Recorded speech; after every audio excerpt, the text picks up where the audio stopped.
हर किसी के जहन में, हर किसी के मन में यह सवाल है कि आखिर 2024 के नतीजे क्या होंगे।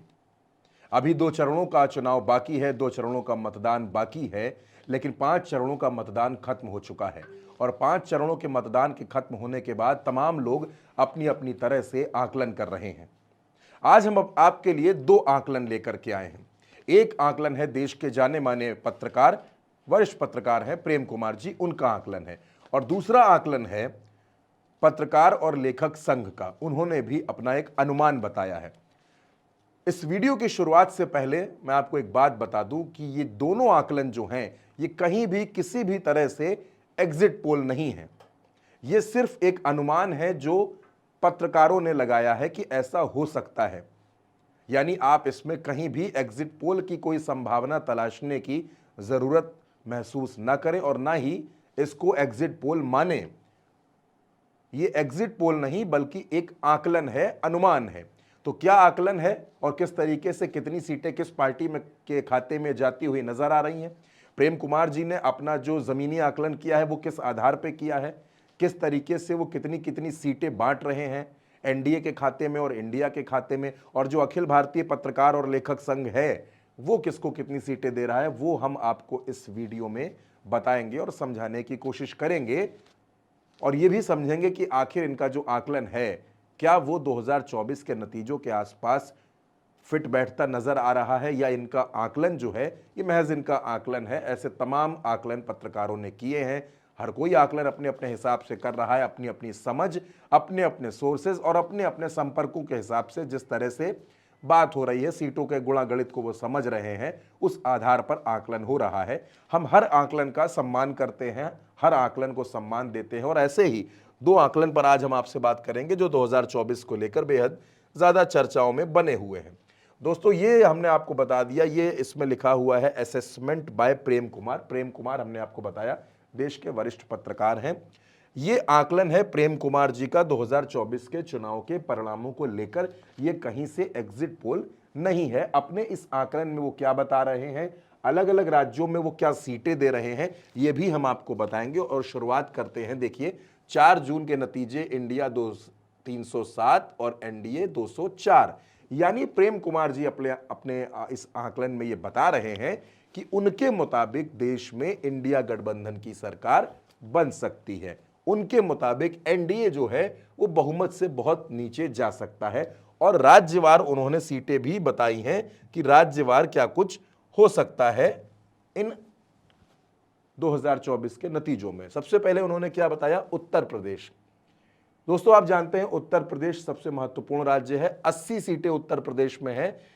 इन 80 सीटों में प्रेम कुमार जी के मुताबिक 32 सीटें इंडिया गठबंधन के खाते में जा सकती हैं। यह आकलन उनका है कि अभी 32 सीटें इंडिया गठबंधन उत्तर प्रदेश से ले जा सकता है। यानी इंडिया गठबंधन में कौन है, कांग्रेस और समाजवादी पार्टी। कांग्रेस और समाजवादी पार्टी इंडिया गठबंधन में चुनाव लड़ रहे हैं, तो उनके खाते में प्रेम कुमार जी 32 सीटों का अनुमान लगा रहे हैं और एनडीए को 48 सीटें। यानी पिछली बार एनडीए को कितनी सीटें मिली थी, पिछली बार एनडीए को सीटें मिली थी 64, यानी 62 बीजेपी की और 2 सीटें अपना दल की। लेकिन इस बार प्रेम कुमार जी का कहना है कि एनडीए रह जाएगा 48 सीटें। और इसके बाद उन्होंने महाराष्ट्र का आकलन दिया है, 48 सीटें हैं। 38 उनका कहना है कि इंडिया गठबंधन के खाते में है और एनडीए के खाते में महज 10 सीटें जाएंगी। इसके बाद अगला नंबर पश्चिम बंगाल का है, जहां ममता बनर्जी की सरकार है, वो वहां मुख्यमंत्री हैं। प्रेम कुमार जी का अनुमान है कि पश्चिम बंगाल में इंडिया गठबंधन 32 सीटें ले जाएगा, 32 सीटें, और 10 सीटें एनडीए के खाते में जाएंगी। बिहार है, बिहार में 40 सीटें प्रेम कुमार जी जो है, 40 लोकसभा सीटें बिहार की, उनमें से 25 सीटें इंडिया गठबंधन को दे रहे हैं और 15 सीटें एनडीए को। ये वो बिहार है जहां पिछली बार 40 में से 39 सीटें एनडीए के खाते में गई थी। लेकिन इस बार प्रेम कुमार जी का ऐसा अनुमान है कि बिहार चौंका सकता है। तमिलनाडु में 39 सीटें हैं, यहां सारी की सारी 39 की 39 सीटें वो इंडिया गठबंधन के खाते में दे रहे हैं, एनडीए के खाते में 0 उन्होंने यहां पर लिखा है। मध्य प्रदेश में 29 सीटें हैं, यहां पर इंडिया गठबंधन बेहद कमजोर। प्रेम कुमार जी के मुताबिक मध्य प्रदेश में इंडिया को मिलेंगी 5 सीटें और एनडीए को मिलेंगी 24 सीटें। यानी मध्य प्रदेश को अगर आप देखें तो मध्य प्रदेश में आपको एनडीए मजबूत नजर आ रहा है। इसके बाद कर्नाटक है। कर्नाटक में 28 सीटें हैं, प्रेम कुमार जी के मुताबिक 22 सीटें इंडिया गठबंधन ले जाएगा, 6 सीटें एनडीए को मिलेंगी। गुजरात में 26 सीटें हैं, प्रधानमंत्री नरेंद्र मोदी का गढ़ है, अमित शाह का गढ़ है, और यह दिख भी रहा है प्रेम कुमार जी के अनुमान में भी। उनका यह अनुमान है कि 3 सीटें यहां इंडिया गठबंधन को मिलेंगी, जबकि 23 सीटें एनडीए ले जाएगा, जबकि पिछली बार यहां एनडीए ने क्लीन स्वीप किया था। इसके बाद राजस्थान है। राजस्थान में बीजेपी की सरकार है। 25 में से 12 सीटें इंडिया गठबंधन के खाते में जाती नजर आ रही हैं प्रेम कुमार जी के इस अनुमान में, और 13 सीटें एनडीए के खाते में। आंध्र प्रदेश है, 25 सीटें कुल सीटें हैं यहां पर, इनमें से 2 सीटें वो इंडिया गठबंधन को दे रहे हैं, और एनडीए के खाते में वो 8 सीटें यहां पर बता रहे हैं कि एनडीए के खाते में 8 सीटें। ये शायद मिसप्रिंट हो सकता है, मैं आपको बता दूं यहां पर ये 22 सीटें आंध्र प्रदेश में, शायद ये कहना चाह रहे होंगे कि 22 सीटें जा सकती हैं आंध्र प्रदेश में इंडिया गठबंधन के खाते में। दोस्तों, तमाम राज्यों का जो अनुमान है वो प्रेम कुमार जी ने लगाया है। आंध्र प्रदेश, ओडिशा, तेलंगाना, केरल, झारखंड। झारखंड का भी अनुमान बड़ा रोचक उन्होंने बताया। झारखंड में वो 7-7 सीटें बांट रहे हैं। पंजाब में अगर आप देखिए तो भी वो बांट रहे हैं। छत्तीसगढ़ में 5 सीटें दे रहे हैं इंडिया गठबंधन को, 6 सीटें दे रहे हैं बीजेपी को। हरियाणा में वो जो 10 सीटें, उनमें से 9 सीटें इंडिया गठबंधन को और 1 सीट वो दे रहे हैं एनडीए को। उत्तराखंड में 5 सीटें हैं, 2 और 3 में बांटा है, 2 सीटें इंडिया और 3 सीटें एनडीए गठबंधन को। हिमाचल प्रदेश में 4 सीटें हैं, उन्होंने 2-2 सीटें बांटी हैं इंडिया और एनडीए दोनों में। ऐसे ही तमाम राज्य, असम में, जम्मू कश्मीर में, दिल्ली में, सबसे चौंकाने वाला दिल्ली में वो 5 सीटें दे रहे हैं इंडिया गठबंधन के खाते में और 2 सीटें एनडीए के खाते में। इस तरीके से अगर आप देखेंगे तो मेघालय, अरुणाचल प्रदेश, मिजोरम, नागालैंड, तमाम राज्यों में, सिक्किम में जैसे वो उनको नहीं लगता उनके अनुमान में कि अरुणाचल प्रदेश में, सिक्किम में कि एनडीए का खाता भी खुलेगा, और जो टोटल नंबर उन्होंने दिया है वो इंडिया को 307 और एनडीए को 204 का। ये अनुमान तो प्रेम कुमार जी का है। प्रेम कुमार जो वरिष्ठ पत्रकार है, उनका ये आकलन है, ये अनुमान है कि ऐसा नतीजा 4 जून को हो सकता है। लेकिन अब इसके बाद एक और आकलन हम आपको दिखाते हैं, और वो आकलन अखिल भारतीय पत्रकार एवं लेखक संघ का है। इनके मुताबिक क्या आकलन है, हमने सबसे पहले आपको बता दिया कि ये एग्जिट पोल नहीं है, ये किसी भी तरीके से एग्जिट पोल नहीं है, ये सिर्फ इस संघ का, इससे जुड़े लोगों का एक अनुमान है, एक आकलन है। इनका क्या आकलन है वो हम आपको मोटे तौर पर बता देते हैं। तमाम राज्य, इन्होंने 2019 का नतीजा बताया है, 2024 का इन्होंने अनुमान जताया है। देखिए लिखा है अखिल भारतीय पत्रकार एवं लेखक संघ राज्य स्तरीय आकलन। आंध्र प्रदेश में इनका जो अनुमान है वो एनडीए को ये 6 सीटें दे रहे हैं, और यानी कि पिछली बार एनडीए जो था यहाँ पर वो 3 सीटों पर था, यानी 3 सीटें यहाँ पर बढ़ती हुई नजर आ रही हैं एनडीए की आंध्र प्रदेश में। और उसी जगह इन्होंने आंध्र प्रदेश में इंडिया गठबंधन को 1 सीट देते हुए नजर आ रहा है कि इंडिया गठबंधन को यहाँ 1 सीट मिल सकती है।